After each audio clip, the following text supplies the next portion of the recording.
দর্শক আপনাদের সবাইকে আমন্ত্রণ জানাচ্ছি লাইফস্টাইল বিষয়ক সাপ্তাহিক আয়োজন লাইফ অ্যান্ড বিউটিতে এবং প্রতিবারের মতো আপনাদের সাথে আছি আমি মারিয়া শিমু।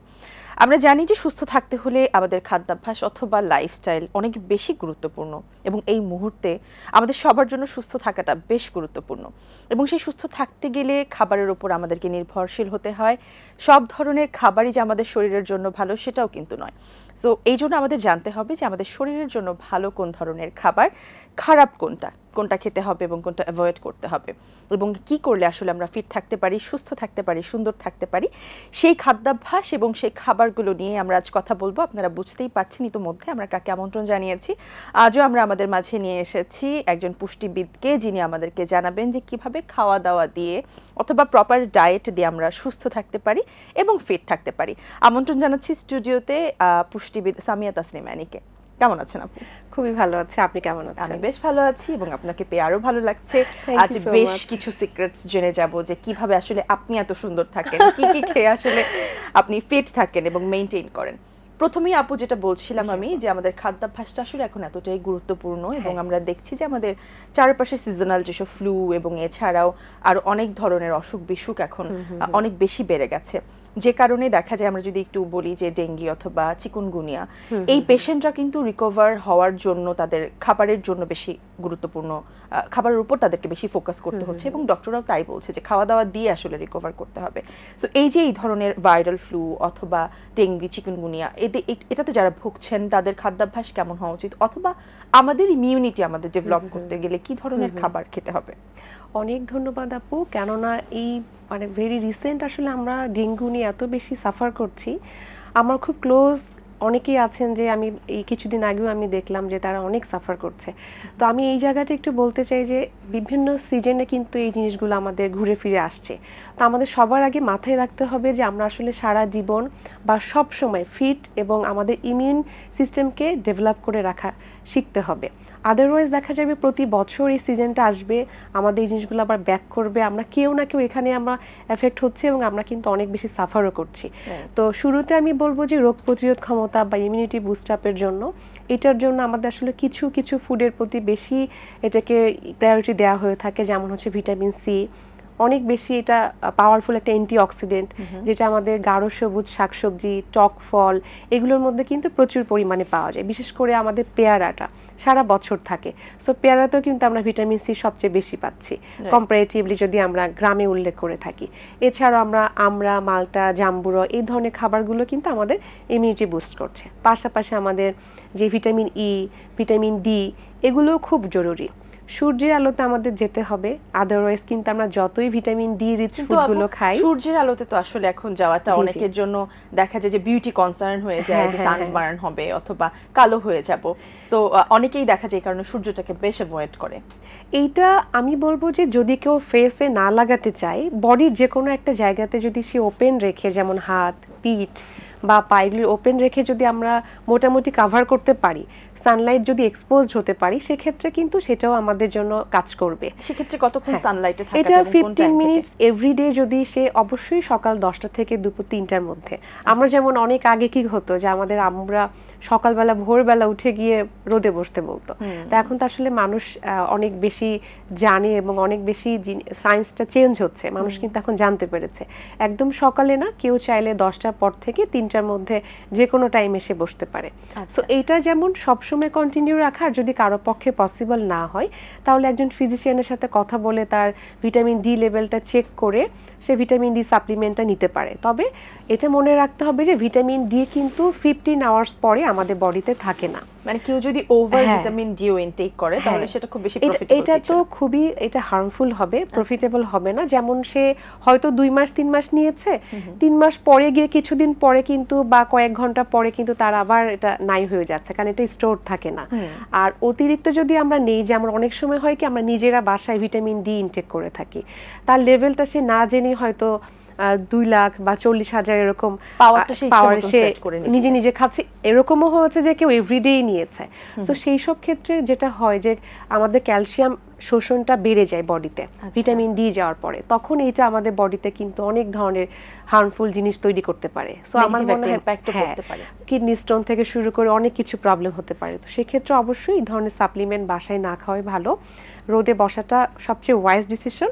আর না হলে একজন যদি নিতেও হয় তাহলে প্রপার একজন নিউট্রিশনিস্ট বা ফিজিশিয়ানের কাছে গিয়ে এটা নেওয়া ভালো। সো এটা আমরা মেনটেন করলাম। তারপরে আমাদের যেটা করতে হবে যে আমাদের আসলে প্রচুর অ্যাক্টিভ থাকা, যে আমরা প্রতিদিন একটু ফিজিক্যাল অ্যাক্টিভিটি রাখা, প্রপার ঘুম, যেটা আমরা বলি যে দিনে অ্যাটলিস্ট আমাদের 6 থেকে 8 ঘন্টা ঘুমানো। এগুলো যদি আমরা একটা মানুষ পুরো মাস জুড়ে করতে পারি, তার ইমিউনিটি ভালো থাকবে। তাহলে দেখা যাচ্ছে যে ভাইরাল ফিভার যেগুলো আসছে, ডেঙ্গু বা চিকুনগুনিয়া বা যদি করোনাও আসে, সেগুলো কিন্তু আমাদের বডিতে গিয়ে যেটা হয় যে তখন আমাদের বডির যে রোগ প্রতিরোধ ক্ষমতা, যে অ্যান্টিবডিগুলো, সেগুলো ব্যবহার বেড়ে যাচ্ছে। তখন কিন্তু ওটার বিরুদ্ধে ফাইট করতে গিয়ে আমাদের প্রচুর ব্যাকআপ দরকার হয়, এবং সেই সময়গুলোতে কিছু সিমটম চলে আসে, যেমন হচ্ছে প্রচুর গা ব্যথা হয়, শরীর প্রচন্ড দুর্বল হয়ে যায়, আরও সবচেয়ে বড় যেটা হচ্ছে শরীরটা ডিহাইড্রেটেড হয়ে যায়। আপনি খেয়াল করে দেখবেন যে ডেঙ্গুর আমরা আসলে কোনো ট্রিটমেন্ট কিন্তু ডক্টররা বলে থাকেন যে ওরকম না, এটা সিমটম ওয়াইজ তাকে আমাদের ফ্লুইডটাকে বাড়াতে হয়। ফ্লুইডের মধ্যে আমাদের খেয়াল রাখতে হবে যে এটার মধ্যে ইলেকট্রোলাইটগুলো ঠিক আছে কিনা, সোডিয়াম, পটাশিয়াম, ফসফরাস, এই যে কম্বিনেশন সেটা ঠিক আছে কিনা, কমলার রস, পেঁপের জুস হতে পারে, বেদানা বা আনার যেটাই বলি সেটার জুস হতে পারে, এবং কোকোনাট ওয়াটার বা ডাবের পানি কিন্তু খুবই একটা ন্যাচারাল একটা, আমরা বলবো যে ইলেকট্রোলাইট ড্রিঙ্কস বলা হয়, খুবই এটা আমাদের জন্য ইফেক্টিভ। আমরা এই চিকনগুনিয়া বা ডেঙ্গু হলে আমরা প্রতিদিন চাইলে ডাবের পানি অথবা স্যালাইন বা এই যে বেদানার রস, এখান থেকে কিন্তু আমরা যেমন আমাদের প্লাটিলেট কাউন্টটাকেও বাড়াতে পারছি, আমাদের যে ফ্লুইড বা ডিহাইড্রেশন সেটাও কিন্তু আমরা ঠিক করে ফেলতে পারছি, পাশাপাশি আমাদের কিন্তু এই যে ঘাটতিগুলো হচ্ছে সেগুলো কিন্তু ফিল আপ হয়ে যাচ্ছে। সো এইটা একটা জিনিস যে হাইড্রেটেড থাকা বডিকে। আর একটা হচ্ছে আমাদের ইমিউনিটি বলে ফেলেছি। আর লাস্টে যেটা আমি বলবো সেটা হচ্ছে ইজি ডাইজেস্টেবল ফুড। যখন ডেঙ্গু হচ্ছে, চিকুনগুনিয়া হচ্ছে, আমাদের কিন্তু খাবারগুলো খুব সহজেই হজম হয়ে যায় বা সহজ পাচ্য হচ্ছে এই খাবারগুলোকে সিলেক্ট করা। যেমন হচ্ছে আমরা বলতে পারি যে সুজি করে দেয়া, সাগুদানা রান্না করা, বা হয়তো একটু স্যুপ করে খাওয়া, চিকেন বা ডালের স্যুপ। তবে ইম্পর্টেন্ট ব্যাপারটা হচ্ছে যে প্রোটিনটা খুব গুরুত্ব দিতে হবে। ফুডের যদি গ্রুপগুলো চিন্তা করি, শর্করা, আমিষ বা প্রোটিন বা সাথে হচ্ছে ফ্যাট, তার মধ্যে আমিষ বা প্রোটিন খুব গুরুত্বপূর্ণ। কেননা যখন একটা বডিতে ভাইরাস আসে তখন কিন্তু আমাদের অনেক জায়গাগুলোতে সে ক্ষত তৈরি করে ফেলছে, মাসেল লস হতে পারে, ফুসফুসে সে প্রবলেম করতে পারে, অনেক জায়গায় গলার মাসেলও দেখা যাচ্ছে সে প্রবলেম ক্রিয়েট করতে পারে। সো সেই সব ক্ষেত্রে প্রোটিনটা আমরা জানি খুব দ্রুত এটা দেখা যাচ্ছে আমাদের রিকভার করতে পারে, ক্ষয়পূরণ করতে পারে। সো ডিম, দুধ, ডাল, মাছ, মাংস, এগুলো কিন্তু প্রপার একটা আমরা আমিষের সোর্স বলে থাকি। চাই আমরা এই সময়টাতে এভরিডে চিকেন স্যুপ বা চিকেন বা ফিশ সাথে ডিম খাওয়া, ডালের স্যুপ করে খাওয়া বা চিকেন স্যুপ করে খাওয়া, যার জন্য যেটা অ্যাফোর্ডেবল বা খুবই ইজিলি अवेलेबल হবে সেই সোর্সটা নিবে। তো এইভাবে করে আমরা মেইনটেইন করব। তবে একটা কথা আমি এখানে বলতে চাই, যেহেতু চিকুনগুনিয়া, ডেঙ্গু তো আসলে সব সুস্থ মানুষের হয় না, অনেক দেখা যাচ্ছে পেশেন্ট থাকে যাদের ডায়াবেটিস আছে, যাদের কিডনি রোগ আছে বা আদার প্রবলেম আছে, অনেক সময় ওভারওয়েট যারা, তাদেরও তো ডেঙ্গু হচ্ছে। তো সেই সব ক্ষেত্রে কিন্তু মানে কমপ্লেক্সটা বেশি হয়। তো আমি বলবো সেই সব ক্ষেত্রে তাদের যে প্রবলেমগুলো আছে, ডায়াবেটিস কন্ট্রোলে রাখা, তার আদার্স ডিজিজগুলোকে কন্ট্রোল রাখা, প্লাস অনেক সময় দেখা যায় যে ওভারওয়েট থাকলেও কিন্তু ডেঙ্গু হলে বা চিকুনগুনিয়া হলে প্রভাবটা অনেক বেশি হয়। কারণ এই সময়গুলোতে ডক্টররা ডোজ যেগুলো দিবেন সেগুলো দেখা যাচ্ছে অ্যাডজাস্ট করা, বা ওয়েট বেড়ে গেলেও তো এটা একটা ব্যাপার থাকে, তাদের ইমিউনিটি কমে যায়। সো আমি বলবো যে ওভারঅল যদি আমরা এগুলো মেনটেন করি আর সারা বছর আসলে আমাদের ফিট থাকতে হবে, এটা হচ্ছে আসল কথা। অবশ্যই তাই, ফিট থাকা মানে হচ্ছে সুস্থ থাকা, বেশি ওভারওয়েটও না, আবার খুব বেশি স্কিনিও না, রাইট, সবকিছু মেইনটেইন করে। আমরা ডায়েট নিয়ে কথা বলছি আপু, এবং ডায়েট নিয়ে আসলে কিন্তু অনেক ধরনের হাইপ দেখা যায় অনলাইনে, আমরা যদি দেখি, বা ইন্টারনেট যেহেতু এখন অনেক ইজিলি আমাদের জন্য। সো সেই জায়গায় মোটামুটি বেশ হাইপড একটা প্রোডাক্ট অথবা একটা ইনগ্রেডিয়েন্ট হচ্ছে পিঙ্ক সল্ট। তো অনেকে বলে থাকেন যে পিঙ্ক সল্ট আসলে শরীরের জন্য বেশ ভালো, এটা ওয়েট লুজ করতেও হেল্প করে। আবার অনেকের যাদের আসলে টেবল সল্ট খাওয়া নিষেধ, তারা চাইলে পিঙ্ক সল্ট কনজিউম করতে পারে। সো পিঙ্ক সল্ট নিয়ে আসলে প্রপার আইডিয়াটা কি বা বিজ্ঞান কি বলে? আচ্ছা, পিঙ্ক সল্টটা হচ্ছে এটা একটা, এর আরেকটা নাম হচ্ছে হিমালয়ান সল্ট, এটা রক সল্ট নামে পরিচিত। মূলত এটা হচ্ছে ন্যাচারাল হওয়ার কারণে এর মধ্যে minerals like potassium, phosphorus, sodium chloride এগুলো কিন্তু কম্পারেটিভলি একটু বেশি থাকে। ট্রেস যেটা মাইক্রো মিনারেলস বলা হচ্ছে। তো মূলত যখন আমরা সল্টের কথা চিন্তা করি তখন কিন্তু এটা আমাদের খুব লিমিটেড অ্যামাউন্টে আমাদের গ্রহণ করতে হবে। পিঙ্ক সল্ট মানে ভালো মানেই যে আমাকে অনেক বেশি খেতে হবে ব্যাপারটা এরকম না। কারণ আমাদের পিঙ্ক সল্ট বলি বা সল্ট বলি এগুলো কিন্তু আমাদের আবার অন্যান্য ডিজিজগুলো গ্রো করছে, হাইপারটেনশন, হার্ট ডিজিজ, এছাড়াও কিন্তু নানা রকম প্রবলেম বডিতে করতে পারে।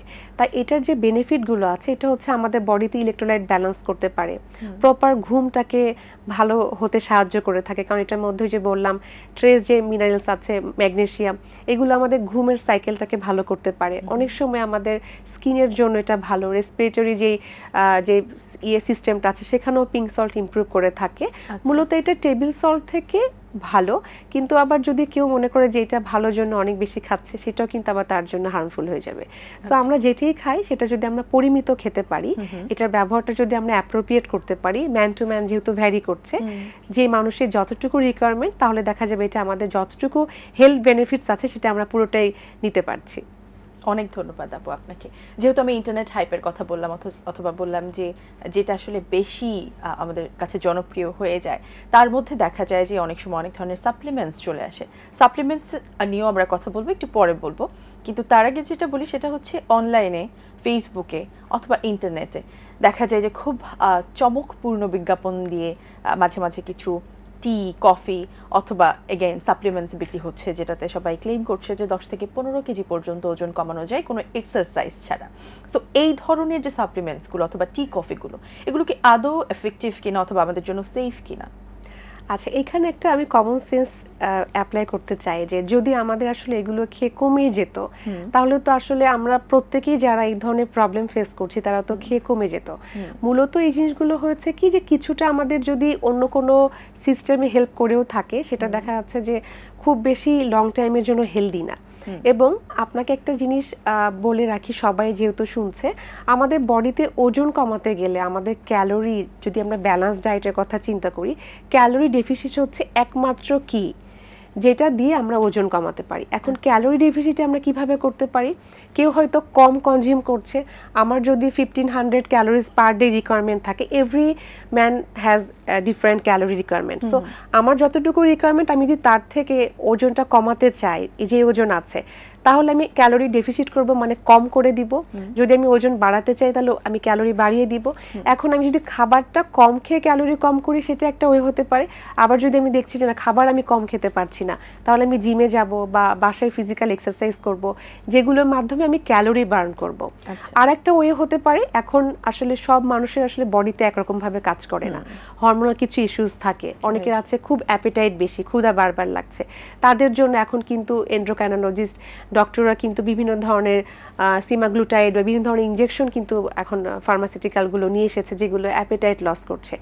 সেখানেও কিন্তু আপনি দেখেন অ্যাপেটাইট লস করছে বা তার হরমোনকে যে সাপোর্ট দিচ্ছে, এটাও কিন্তু আপনার ঘুরে ফিরে কাইন্ড অফ ক্যালোরি ডেফিসিট হচ্ছে। আচ্ছা আপু, এটার সাথে আমি একটা জিনিস অ্যাড করতে চাই, সেটা হচ্ছে, এটা আমি খুব বেশি শুনেছি তা না, বাট রিসেন্টলি আমি কারো কাছ থেকে শুনলাম যে ওভারওয়েট সে এত বেশি হয়ে গেছে এবং এতই তার ওজন কমানো কষ্ট হয়ে যাচ্ছে তার জন্য যে সে ইনসুলিন নিচ্ছে। এটা কি আসলে সেফ ওয়ে কিনা? আচ্ছা, ইনসুলিনটা আই থিঙ্ক এটার ইনফরমেশনটা আরো ক্লিয়ার হলে ভালো, সে আসলে ইনসুলিন নিচ্ছে কিনা বা ইনসুলিনের মতো সেই ধরনের কোনো ডক্টরের পরামর্শে কিছু নিচ্ছে কিনা। ইনসুলিনই নিচ্ছে। সো এইটা যদি সে নিয়ে থাকে, আমার মনে হয় ডক্টরের পরামর্শে নিলেই ভালো। এটার ব্যাপারে আসলে আমি কথা বলতে চাই না, যেহেতু আমি অ্যাজ এ পুষ্টিবিদ আমি মনে করি যে এই হরমোনাল বিষয়গুলো একজন এন্ডোক্রাইনোলজিস্টের সাথে কথা বললে ভালো।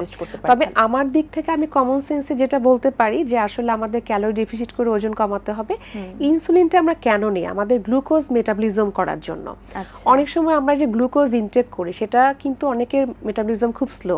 যেমন ডায়াবেটিক পেশেন্ট কেন ইনসুলিন নেয়? তার বডিতে যে ইনসুলিন আছে সেটা রেজিস্ট্যান্স হচ্ছে বা সেটা কম কাজ করছে বা কমে গেছে, যার কারণে তার গ্লুকোজটা দ্রুত ভেঙে যাচ্ছে না, দেখা যাচ্ছে খুব ধীরে ধীরে যাচ্ছে, যার যার কারণে সে ব্লাডে খুব সুগার লেভেলটা বেশি থাকছে। তো অনেকে হয়তো এই সেন্সে চিন্তা করতে পারে যে তার হয়তো, আমি জানি না এটা কেন করেছে, কারণ আমরা তো কখনো এগুলো সাজেস্ট করি না, তো সে হয়তো ভেবেছে যে তাহলে হয়তো তার গ্লুকোজটা দ্রুত মানে মেটাবলিজম হয়ে যাবে, এই সেন্সে হয়তো করতে পারে। তবে এটা আসলেই একেবারে একা একা যদি করে থাকে তাহলে এটা হেলদি না। যদি কোনো ডক্টর সাজেস্ট করে থাকেন তাহলে আমি বলবো যে এটা অবশ্যই ভালো, ডক্টর বুঝেই তাকে দিচ্ছে। হ্যাঁ হ্যাঁ, এই ব্যাপারটা সম্পূর্ণ ফিজিশিয়ানের রেসপন্সিবিলিটিতে করাটাই বেটার। রাইট। আমার মনে হয় পুরোটাই এই যে আমরা যে ইন্টারনেট দেখে একটা স্পেসিফিক ডায়েট যে আমরা ফলো করি, এই জিনিসগুলোর ক্ষেত্রে এই যেটা আমরা বলছিলাম আপু, যে আপনি যে সাপ্লিমেন্টগুলোর কথা বলেন, টি, কফি, এগুলো কি করছে আসলে, এগুলো খেয়ে আপনাকে বারবার ওয়াশরুমে যেতে হচ্ছে, যেটা আমি শুনেছি আমার এক্সপিরিয়েন্স থেকে, আমি যদিও নেইনি, আমার ক্লায়েন্টদের কাছে শুনেছি যে অনেকবারই ওয়াশরুমে যেতে হচ্ছে, অনেক বেশি পেটে ব্যথা হচ্ছে, ভমিটিং টেন্ডেন্সি হচ্ছে, যে এই সব কিছু কিন্তু দেখেন আপনাকে ঘুরে ফিরে ওই খাবারের প্রতি একটা অনীহা তৈরি করছে। কিন্তু আপনি খেয়াল করবেন যারা এগুলো সেল করে, আমি শুনেছি তারা একটা ছোট্ট করে ডায়েট চার্টও প্রোভাইড করে দেয়, এবং দেখবেন যারা জিম করে তাদের ওখানে কিন্তু ট্রেনাররাও এখন দেখি যে ডায়েট চার্ট প্রোভাইড করছে, কিন্তু এটা তো আসলে ঠিক না। আমরা যদি একটা মানুষের ফুল বডি কন্ডিশন না জেনে তার প্রপার ফুড ব্যালেন্স করতে না পারে, আগে একটা সময় ছিল যে হ্যাঁ ঠিক আছে মানুষ জানতো না, ইচ্ছে মতো করেছে, কিন্তু এখন সায়েন্স সব কিছু ওপেন, আপনি জানার পরে যদি নিজে নিজে এরকম করে ভুলভাল, যেটা আমরা বলে থাকি যে ইচ্ছা মতো প্রোটিন ইনটেক করছি, ইচ্ছে মতো আমরা ইলেকট্রোলাইট মানে ইনটেক করছি, সেটা কি অনেক সময় আমাদের স্বাস্থ্যের জন্য কিন্তু হুমকি স্বরূপ। যেমন আপনার অতিরিক্ত প্রোটিন কনজিউম আপনার ডেইলি রিকোয়ারমেন্ট থেকে বেশি হয়ে গেলে আপনার কিডনিতে এফেক্ট পড়তে পারে, অন্যান্য জায়গায় সমস্যা হতে পারে। এছাড়াও ইলেকট্রোলাইটও যখন আমরা অতিরিক্ত নিব, যে ড্রিঙ্কসগুলো এখন নিচ্ছে অনেকে, এগুলো কিন্তু সবার জন্য মানে গুড না, সবার জন্য যে ভালো এরকম না। অনেকে আছে তার নিজের প্রোফাইল জানে না, যে তার আসলে ব্লাডে কোলেস্টেরল কেমন আছে, তার ক্রিটিনিন লেভেলটা কেমন আছে, ইউরিক অ্যাসিড কেমন আছে। এখন আপনি দেখবেন যে সোশ্যাল মিডিয়াতে আমাদের বিজনেস পারপাসে বিভিন্ন ফেসবুক পেজ থেকে বিভিন্ন সাপ্লিমেন্ট লাইক বিটরুট জুস, তারপর আরও বিভিন্ন কিছু খুব ভাবে একটা প্রমোট করা হচ্ছে। এগুলো ভালো খাওয়া, কিন্তু আসলে অতিরিক্ত রেগুলার বেসিসে যখন আমরা আমাদের নিজের সম্পর্কে না জেনে খাই, তখন কিন্তু এটা আমাদের জন্য ক্ষতিকর হতে পারে। দেখা যাচ্ছে যেই উপকারের জন্য খাচ্ছে সেটা ক্ষতি হচ্ছে। আমি রিসেন্টলি আমার এক ক্লায়েন্টকে পেয়েছি যে সে এরকম করে খেত, তো তার এরকম করে খাওয়ার পরে সে কয়েকদিন পরে ফিল করলো যে তার আসলে খুব পায়ে ব্যথা হচ্ছে। তো পায়ে ব্যথাটার কারণটা সে খুঁজে পায় না, পরে সেই ডক্টরের কাছে যায়, তারপর ফাইন্ড আউট করে যে তার ইউরিক অ্যাসিড বেড়ে গেছে। তো অনেক সময় হয় কি যে তার হয়তো আগে থেকেই বেশি ছিল, সে জানতো না। এই ধরনের ফুডগুলো, হ্যাঁ সাপ্লিমেন্টগুলো যখন সে রেগুলার নিয়েছে, তখন তার পিউরিনটা বডিতে গিয়ে তার অতিরিক্ত এটা বেড়ে গেছে, রিঅ্যাকশন। হ্যাঁ হ্যাঁ, সো এই জন্য আমার মনে হয় কি যে ফেসবুক দেখে বা কোন একজন নন প্রফেশনালের কাছ থেকে এই জিনিসগুলো না নেওয়াটাই বেটার, সবচেয়ে ভালো। যে আপনি যেটা বললেন যে হ্যাঁ প্রফেশনালের কাছে যাওয়াটা, সাজেশন নেওয়া, একটা প্রপার একটা গাইডলাইন। আচ্ছা, তো আপু ইন্টারনেটে এটাও দেখা যায়, অথবা অনেকেই বলে থাকেন যে আফটার 30 মেয়েদের অথবা মহিলাদের অথবা ওয়েমেনদেরকে স্পেসিফিক কিছু সাপ্লিমেন্টস নিতেই হয় বা নেওয়া প্রয়োজন, যেহেতু ফুড থেকে হয়তো অনেক সময় তাদের সেই নেসেসারি যেই নিডটা সেটা আসছে না। সো সেই ক্ষেত্রে আসলে আফটার 30 অথবা এই ধরনের যে ওয়েমেনসরা আছেন, তারা কি কি ধরনের সাপ্লিমেন্ট কনজিউম করলে মোটামুটি একটু এনার্জেটিক এন্ড ভালো থাকতে পারে? এনার্জেটিক থাকার জন্য আমার মনে হয় কি যে তাকে সবার আগে ফুডটা তো তাকে মাস্ট এটা এনশিওর করতে হবে, কেননা আমাদের বডিতে কিন্তু একটা নিউট্রিয়েন্টস বডিতে যদি প্রপারলি কাজ করতে হয় একটা নিউট্রিয়েন্টসের দরকার হয়, হেল্প দরকার হচ্ছে। সো আমরা যখন সাপ্লিমেন্ট নিব, সাপ্লিমেন্টটাকেও বডিতে প্রপার ওয়েতে কাজ করার জন্য কিন্তু আমার ডেইলি ফুড হ্যাবিট ঠিক থাকতে হবে। দেখা গেল যে আপনি ডেইলি ফুড হ্যাবিটের কোনো ব্যালেন্স হচ্ছে না, আপনি সাপ্লিমেন্ট নিচ্ছেন, আপনি নিজেই আবার কমপ্লেন করছেন যে আমার কোনো কাজই করছে না। সো ফুডটাকে ঠিক করতে হবে, তারপর সাপ্লিমেন্ট যেগুলো আছে যে হ্যাঁ ঠিক আছে, আমাদের আসলে ডেইলি ফুড হ্যাবিট খুব বেশি প্রপার থাকে না। যেমন আপনার যতটুকু রিকোয়ারমেন্ট আছে একটা প্রোটিন বা আপনার ফসফরাস বা আপনার ম্যাগনেসিয়াম বা আয়রন, এটা কিন্তু আপনার ডেইলি রিকোয়ারমেন্ট যে ফুলফিল হচ্ছে এটা আপনি জানেনও না। সো ওইটা যদি আপনি এনশিওর করতে না পারেন, অনেক সময় ফুডগুলো আমাদের নেওয়া হচ্ছে না, অ্যাভেলেবেল থাকছে না, সেক্ষেত্রে আমরা সাপ্লিমেন্টের উপর ডিপেন্ড করতে পারি।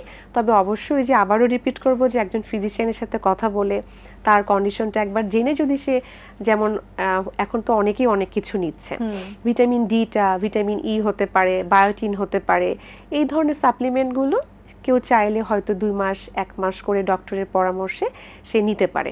আবার হয়তো কিছুদিন গ্যাপ দিলেন, দিয়ে তার যে ওভারডোজ যেন না হয়ে যায়, তারপর সে আবার হয়তো কন্টিনিউ করলেন। এটাতে হয় কি কোলাজেন, তারপরে যে আমাদের যেটা বলছি বায়োটিন, এগুলো কাইন্ড অফ হচ্ছে আমাদের কোলাজেনটা প্রোটিন, সেগুলো আমাদের বডিতে যখন যায় আমাদের স্কিন, আমাদের হেয়ার, আমাদের নখ এগুলোকে কিন্তু হেল্প করে থাকে। আচ্ছা আপু, কোলাজেনটা আমরা যেটা জানি যে স্কিনের জন্য খুব বেশি হেল্পফুল, স্কিন এন্ড হেয়ারের জন্য, এবং এখন কিন্তু দেখা যাচ্ছে যে কোলাজেনের বেশ সাপ্লিমেন্টস পাওয়া যাচ্ছে অনেক ধরনের। তো সাপ্লিমেন্টসে অ্যাকচুয়ালি কোলাজেন কি আমাদের বডিতে রিঅ্যাক্ট করে কিনা অথবা কাজ করে কিনা? কাজ তো অবশ্যই করছে, ওই যে বললাম কাজ করার মতো আমাদেরও আসলে কাজ করতে হবে, তবে এটা নিজে নিজে না নেওয়াই ভালো। কারণ অনেক সময় দেখা যায় যে কোলাজেনও তো একটা আসলে মানে ফার্মাসি ফর্মে যাচ্ছে, তো আমরা যখন নিজে নিজে নিচ্ছি ডোজ আসলেও ঠিক হচ্ছে কিনা, বা আমার এই মুহূর্তে আমার নেওয়াটা ঠিক হবে কিনা, বা কখন নিতে পারি, এই পরামর্শটা আগে সবার আগে করা উচিত। তারপরে যখন আমি নিব, অবশ্যই যদি আমরা প্রপারলি গাইডলাইনটা ফলো করি তাহলে এটা কাজ করবে। দেখা যাবে যে তার স্কিনটা গ্লো করছে, স্কিনটা ভালো হচ্ছে। মেইনলি হয় স্কিন হেলথটাকে আমরা ইমপ্রুভ করতে বলি, ইনার বিউটি, যেটা যে আমার স্কিনে কোনো ধরনের র্যাশেস হলো না, পিম্পলস হচ্ছে না। তারপর ওমেগা 3টা খুব ভালো, ওমেগা 3টা দেখা যাচ্ছে যে আমাদের আপার লেভেলে যে স্কিনটা সেটাকে কিন্তু গ্লো করতে সাহায্য করে থাকে, প্লাস দেখা যাচ্ছে আমাদের ভেতরেও কিন্তু নারিশ করছে। সো ওমেগা 3 আমরা যেগুলো পেতে পারি বাদাম থেকে, সামুদ্রিক মাছ থেকে, এগুলো না চাইলেও আমরা সাপ্লিমেন্টের মাধ্যমে নিতে পারি। ভিটামিন ডিটা আমরা এনশিওর করতে পারি। এটা অনেক সময় আমাদের দেখা যায় যে ফর্টিফাইড করা হচ্ছে তেলের মাধ্যমে, কিন্তু অনেক সময় এটা আমরা প্রপার না পাওয়ার কারণে সাপ্লিমেন্ট নেওয়া উচিত। তো এই জিনিসগুলো আমি বলবো না যে নেওয়া উচিত না, নেওয়া উচিত, তবে অবশ্যই একটু গাইডলাইন নিয়ে নিলে এটা আমাদের জন্য ভয়ের আর থাকবে না, এটাই আর কি। ধন্যবাদ আপু আপনাকে। খাওয়া দাওয়া বা ফুড হ্যাবিট আসলে আমাদের ওয়েট লুজ করতে অথবা ফিট থাকতে 80% কাজ করে, এটা আমরা ইতিমধ্যে জানি। তো অনেকেই দেখা গেছে যে একটু খাওয়া কন্ট্রোল করে অথবা যেটা আপনি বলছিলেন ক্যালোরি ডিফিসিট করে কমছে হয়তো বা ওজনটা কমে যাচ্ছে, কিন্তু স্টাবার্ন ফ্যাট থাকে কিছু আমাদের বডিতে। যেমন আমি স্পেসিফিকলি যদি বলি বেলি ফ্যাটের কথা, অনেকের দেখা যাচ্ছে যে ওজন অনেক বেশি কমে যাচ্ছে, বা সে যেই রেজাল্টটা চাচ্ছিল সে তার কাঙ্ক্ষিত সেই রেজাল্টটাও পাচ্ছে, কিন্তু ওই স্পেসিফিক একটা জায়গার ফ্যাট বার্ন হতে চায় না এক্সারসাইজ ছাড়া। সো এমন কি কোনো ফুড আছে কিনা যেটা আসলে বেলি ফ্যাট বার্ন করতে কিছুটা হেল্পফুল? আচ্ছা, এই ধরনের জিনিসটার আগে আমি বলতে চাই যে অনেকে হয়তো ওয়েটটা কিছুটা থাকতেই চেষ্টা করে। আমি বলবো যে সবার আগে আমাদের বডির ফ্যাটটাকে ফুললি রিডিউস করে ফেলতে হবে। সেটা আপনি এক্সারসাইজ করে হোক বা ক্যালোরি ডেফিসিট করে হোক, আপনাকে ওজনটা কমিয়ে ফ্যাটটাকে পুরো রিডিউস করে ফেলতে হবে। দেন আপনার স্পেসিফিক জায়গার আসলে যদি আমরা শেপ আনতে চাই, এটা কিন্তু এক্সারসাইজ ছাড়া সম্ভব না। যদি আমরা ডায়েটের কথা চিন্তা করি, হ্যাঁ কিছু অ্যান্টি ইনফ্ল্যামেটরি বা কিছু ধরনের ফুড আছে যেগুলো আমাদের মেটাবলিজম ইনক্রিজ করতে ভালো কাজ করে, সেগুলো আমরা চাইলে ডেইলি নিতে পারি। যেমন ধরুন আমাদের হলুদটা খুব ভালো, জিঞ্জার মানে আদাটা খুব ভালো, গার্লিকটা ভালো, এগুলো যদি আমরা টি এর মতো করে এভরিডে একটু বয়েল করে ওয়ার্ম ওয়াটার হিসেবে যদি আমরা এভরিডে নিতে পারি, এটা কিন্তু ভালো কাজ করে। এর সাথে আবার দারুচিনির গুঁড়া একটা জিনিস আমি অ্যাড করব, এটাও কিন্তু খুব সুন্দর মেটাবলিজম আমাদের বুস্ট করতে সাহায্য করে থাকে। ইভেন যাদের ডায়াবেটিস আছে তাদেরকেও কিন্তু দারচিনির গুঁড়াটা সাজেস্ট করা হয় যে আপনার দেখা যাবে সুগার লেভেলটা ব্যালেন্স থাকছে। তো যারা আসলে এরকম বেলি ফ্যাট বা অন্য কোনো স্পেসিফিক জায়গা করতে চায়, অবশ্যই আগে তাকে ফ্যাট রিডিউস করতে হবে, দেন তাকে এক্সারসাইজে যেতে হবে। আর ফুডের মধ্যে আমি বলবো যে এই ধরনের ড্রিঙ্কসগুলো বা চাটা সে ডেইলি হয়তো 4-5 বার হেল্পফুল হতে পারে, যে এটা হয়তো আপনাকে আরো বেশি মেটাবলিজম ইনক্রিজ করছে, আপনার সবকিছু খুব স্মুথ করে দিচ্ছে, মানে কাজে হেল্প করছে আর কি। তো এভাবে করলে দেখা যাবে যে তার বেলি ফ্যাটটাও কিন্তু সুন্দর হয়ে যাচ্ছে, কমে যাচ্ছে আর কি। আচ্ছা, তো আমরা তো ইন জেনারেল আমরা কথা বলছি যে কি কি মেইনটেইন করলে অথবা কি কি ফলো করলে আমরা ভালো থাকতে পারবো, ফিট থাকতে পারবো, সুন্দর থাকতে পারবো। এবার একটু জানতে চাই যে আপনি আসলে কি কি ফলো করেন অথবা আপনার ফুড হ্যাবিটটা কি, আপনি কি ফুড নিয়ে অথবা কোন লাইফস্টাইলে আসলে এত সুন্দর এবং এত ফিট আছেন? থ্যাংক ইউ সো মাচ আপু, মানে এইটা আমার ভালো লাগে শুনতে। সবচেয়ে বড় কথা, আমি যখন আমার মনে হয় সবারই ভালো লাগে, কারণ চেম্বারে যখন আমি এভরিডে যাই তখন দেখা যায় আমার ক্লায়েন্টরা যখন আমাকে সোশ্যাল মিডিয়াতে ফেসবুকে বা কোথাও দেখে আমার সামনে এসে বলছে যে আপু, বা মানে যেভাবেই হোক আমাকে অ্যাপ্রোচ করে বলছে আপু আপনি এরকম কিভাবে থাকেন, আপনার যে 3টা বেবি আপনাকে তো দেখে বোঝাই যায় না। সো আমি যখন সালোয়ার কামিজ পরি তখনও বলে, এটা শুনতে আসলে সবারই আই থিঙ্ক ভালো লাগবে, আমারও ভালো লাগে। এই লোভটার জন্য আমার আরো বেশি মনে হয় যে ফিট থাকা দরকার। অ্যাজ এ নিউট্রিশনিস্ট আমার মনে হচ্ছেই, কারণ আগে যেটা হতো যে 10 বছর আগে যখন ক্যারিয়ার শুরু করেছি বইয়ের পড়াটা অ্যাপ্লাই করতাম, ওটা বেশি ফলো করতাম, কিন্তু যখন আমি এটা শুরু করতে করতে এই 10 বছর পার করে আসছি, এখন আমার মনে হয় কি যে আসলে যেই ভয়াবহতা আমি দেখি ওভারওয়েট হলে যে ডিজিজগুলো আমাদের গ্রো করছে, যত বেশি মানুষ সাফার করছে, ওই ভয়টা থেকে না আমার কাছে মনে হয় কি যে না, আমাদের প্রত্যেকেই আসলে, আমি নিজে পুষ্টিবিদ জন্য যে আমাকে ফিট হতে হবে ব্যাপারটা কিন্তু এরকম না, কিন্তু আমি আসলে ফিল করি যে আমার এই জিনিসগুলো দেখে মনে হয় যে না, আমাকে সুস্থ থাকতে হবে আমার বাচ্চাদের জন্য, আমার ফ্যামিলির জন্য। আর বিশেষ করে যখন আমার ক্লায়েন্টরা আমাকে বলছে, ওই লোভটাও কিন্তু সামলাতে পারছি না যে আমি যখন কাউকে অ্যাডভাইস করব তখন কিন্তু আমাকেও ঠিক থাকতে হবে, এই রীতি, এই আপনাকে দেখে at least convincing মনে হতে হবে যে না ঠিক আছে সেও ফলো করে। আমি যে তার কাছে যাব এটা তো তার মাথায় আসতে পারে যে আমি যাব, সে তো নিজেই ফিট না, আমি তার কাছে কেন যাব? তো আমার ওইটা থেকে মনে হয় কি ফিট হওয়া দরকার। তো সেই কারণে আপু আমি অনেস্টলি আমি সব খাবারই খাই, সব জায়গায় অ্যাটেন্ড করি, কিন্তু আমার ক্যালোরিটা আমি আমার কন্ট্রোলের মধ্যে রাখি, যে আমি হয়তো কোনো বেলা বেশি খেলে পরের বেলাতে হয়তো কম করে ফেললাম। আর কম্পারেটিভলি আমার বাইরের ফুডটা খুবই কম নেওয়া হয় সৌন্দর্য ধরে রাখার জন্য। সৌন্দর্যটা আপু এটা আমি বলবো যে আল্লাহর কাছ থেকে আসে আলহামদুলিল্লাহ। তবে স্কিনটা আলহামদুলিল্লাহ এখনো যে ভালো আছে এটা আল্লাহর কাছে অনেক শুকরিয়া। আমি মূলত আপু ভাজা পোড়া খাবারটা অ্যাভয়েড করি। এটা যদি আমি টিপস দিতে চাই আমি বলবো যে আপনারা একদিন দুই দিন না, সব সময় চেষ্টা করেন যে একদমই ফ্রাইড আইটেমগুলোকে অ্যাভয়েড করা, তেলে ডিপ ফ্রাই যে খাবারগুলোকে আমাদের বন্ধ রাখা, প্লাস সবজির প্রতি একটা ভালোবাসা তৈরি করতে হবে। যে আপনার প্রতিদিন, আমি যেমন সবজি ছাড়া আমার মনে খাবারটাই কমপ্লিট হলো না, ফলটা খাওয়া হয়, সেটা প্র্যাকটিস হয়ে গেছে, ফলটা খাওয়া হয়। তবে আমি বলবো না যে একদম খুব রেগুলারলি যে সব মেপে মেপে খাওয়াচ্ছে এরকম না, কিন্তু ভেজিটেবলস আমার মাস্ট নিডেড। মানে আমার দেখা যায় যে প্রতি দিনই আমার 3 বেলা সবজি থাকতে হবে, আর কিছু থাকুক বা না থাকুক, আর পানিটাও প্রচুর খেতে হবে। সো এগুলো মেনটেন করা। আর একটা টিপস দিব যে প্রপার ঘুম হওয়াটা।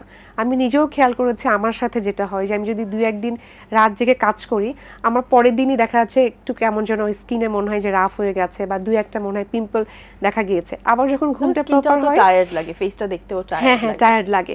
সো ঘুমটা খুব জরুরি আপু সবার জন্য। রাতে একদম রাইট টাইমে ঘুমানো, প্রচুর পানি খাওয়া, প্রচুর সবজি খাওয়া, আর বাইরের খাবার যতটা অ্যাভয়েড করা যায়।